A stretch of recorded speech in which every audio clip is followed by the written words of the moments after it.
YouTube channel पर सभी को स्वागत करती हूँ। आइए आज एक सुंदर सा प्यारा सा तिलक गारी गीत लेकर आई हूँ। कैसा लगेगा कमेंट में ज़रूर बताइएगा और वीडियो का फुल वॉच करिएगा। पूरा आशीर्वाद और प्यार दीजिएगा। मोदी के जमाना आइल चली ना तोहार हो आंगनमा में संभल के अइहा भैया के सार हो आंगनमा में संभल के अइहा भैया के सार हो आंगनमा में संभल के अइहा कूलर ले अइहा साले एसीओ ले अइहा हो सोन के सिकड़िया हमरा भैया के पेनैया हो आंगनमा में संभल के अइहा भैया के सार हो आंगनमा में संभल के अइहा भैया के सार बर्तन ले अइहा साले बर्तन ले अइहा नाया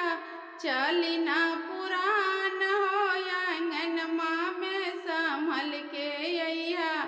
भैया के सार हो आंगनमा में संभल के अइहा मोदी के जमाना आइल चली ना तोहार हो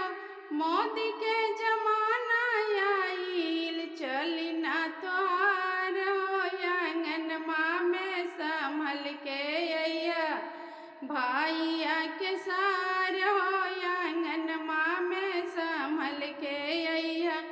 बाइक ले अइहा साले कर बोले अइहा हो सोन के अंगूठिया हमरा भैया के पेनैया हो आंगनमा में संभल के अइहा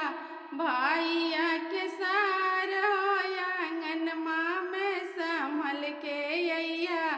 भैया के सार सूटवा ले अइहा नाया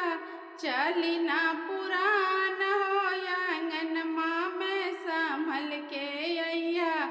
भैया के सार हो आंगनमा में संभल के अइहा